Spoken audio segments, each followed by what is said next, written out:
So even the regular flu shot doesn't mean you won't get flu. Their theory is that your flu would be less ferocious, but there's no real evidence of that other than this one or two studies that they've got, and a lot of that is conjecture. And actually, if you plot vaccines as they're introduced into the society, for instance, the Salk polio vaccine, the great, hail, hail, we're on top of disease forever thing in the 50s, that as a child I was forced to suck on sugar cubes and get shots and all this kind of stuff, that they kept introducing all these vaccines.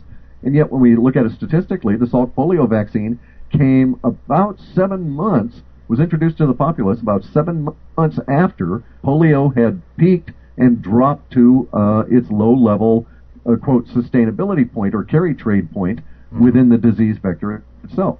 So in other words, it was like 8 months after all the horses had left and the barn was mostly burned down, you decided to shut the door, and then claimed that shutting the door saved everything. So the whole vaccine business is really a risky proposition, and I actually am very encouraged because recent polls are showing that over 60% of the people in the U.S. are actually questioning whether they will accept a swine flu vaccine. Mm-hmm. Well, I know I'm not taking one. That's going to throw the powers that be into a bit of a little tizzy, I think.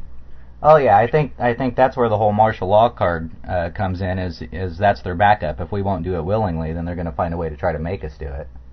I don't believe that, and the reason I don't has to do with logistics. Okay. You have to understand that martial law means what? It doesn't mean troops on the street. By definition, martial law simply means that the civilian court structure is suspended, and all legal or law enforcement matters would be handled by a military court structure. That's the actual definition of martial law. So it doesn't even really imply occupation forces. So it's more in a legal context. Correct. And actually what it says is that, if you got picked up for speeding under conditions of martial law, then you would be turned over to a military court system. Oh, and great. You wouldn't go through your local provincial or county court system for your DWI or whatever. And instead you'd go to a military court system.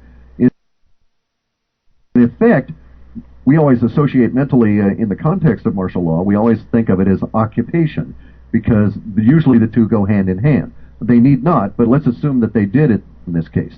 If you took every single person in the United States military, regardless of their job category, and I'm talking about people that are clerks, but actual people that have assigned the oath with the military and assigned the contract, not subcontractors, just regular guys that are in the military, in the Navy, Air Force, even the Coast Guard, Marines, all of them total, and you did it all the way up to the generals, and you took them all out of the Pentagon, and you gave them all guns, that in the United States continental landmass, we have enough soldiers, sailors, etc., to put 1 per 10 square miles.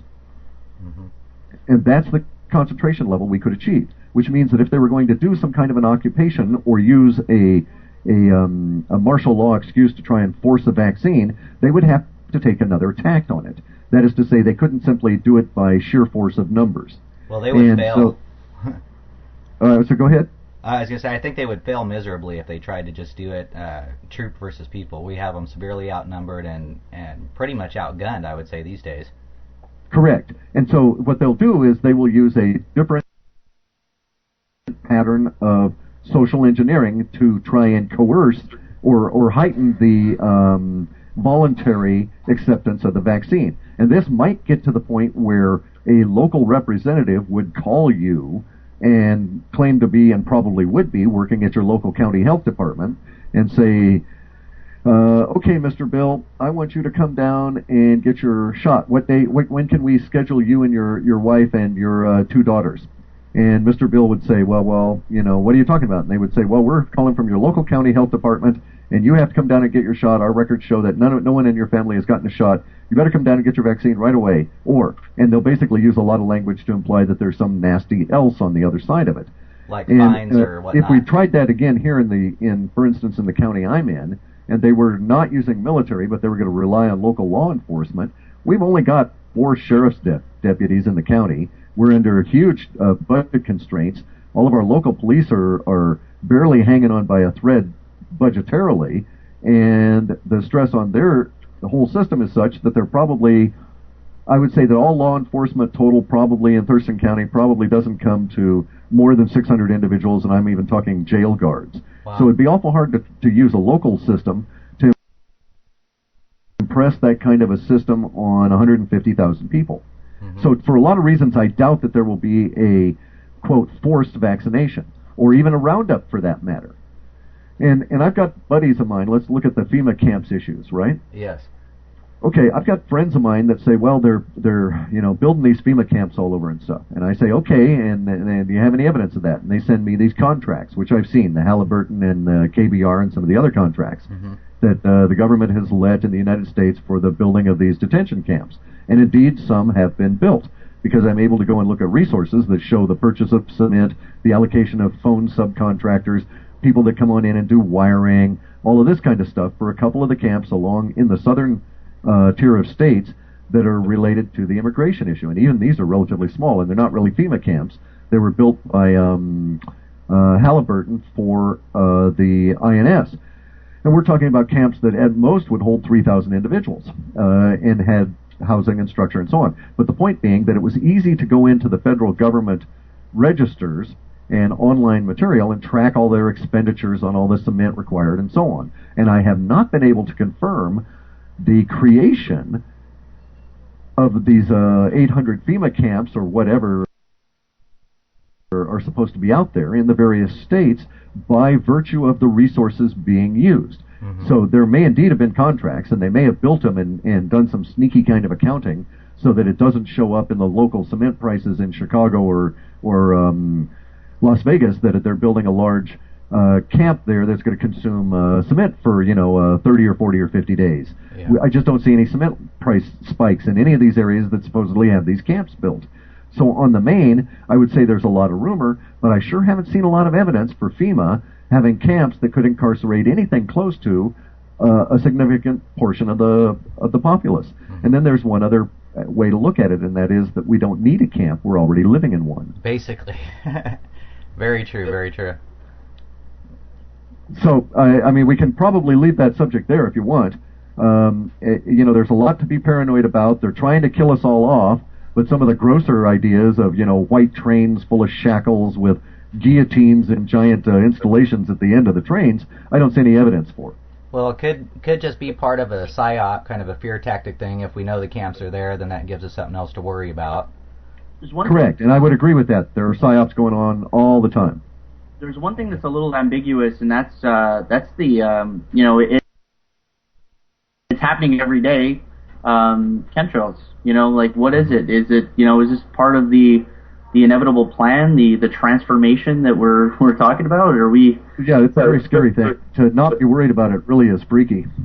And I know people that say, "Oh yeah, I see them, but I'm not worried about them." Oh yeah. Yeah. Well, what's in it, right? What's going on? It's obviously not good for us if it's so secretive. And there's another issue is, I actually suffered from it. Yesterday I lost 24 hours, actually 25 hours, to a sinus headache that is directly chemtrail related. Even though we've got heavy rains going on at the moment, they're spraying like mad on the other side of those. You can hear the planes go over, and of course the rains wash it down. Right. And also these sinus attacks that I've had that yield these headaches have existed only since the chemtrail phenomenon in this area in earnest since 1998. I saw my first set of undeniable chemtrails in 97, and from that point on I've been really wondering, and initially I wanted to buy the idea that it was all about the change of the albedo, that it was an attempt to throw off the extra energy that's coming in. Right. And that may be one of the reasons that they originally started it, because that's where most of the patents go that are related to chemical aerosols. But the composition of these things is so weird that it now has to be assumed that it is yet another one of their, by that I mean the powers that be's, tools against us. And as a rule now, if I know they're spraying, I'm not outside doing anything. Yeah, that's good advice. I try to stay indoors also and keep the kids in. But even so, that's kind of to a certain extent, it's a false hope, because unless you've got really good full air system for the house filtering, likely we're still all going to be breathing it. Yeah, you're breathing the air regardless. It gets in one way or the other. Do you have any idea? Aluminum, by the way, one of the main components that can be validated everywhere, is a known or has a known causal link to Alzheimer's and so on, but has also been used by the military as a dust in previous episodes to cause mental confusion among displaced persons and prisoners and so on. Oh, yeah. In regards to the aluminum, I've also heard something along the lines of the micro-aluminum particles in the chemtrails could also have some kind of component that allows them to interact with HARP. What do you think about that? Yeah, that would make sense, but I don't know that HARP is an ionosphere heater, and it's part of their whole scalar weapons thing. And I've also heard some very extensive researchers who say that, well, the barium and all of this is being sprayed to enable the military to use around the horizon radar and get 3D battle images for the Navy, and that it's all a Navy program. Mm-hmm. And I've actually found some support for that, in the sense that the initial chemtrail patents and everything all do trace back to the Navy.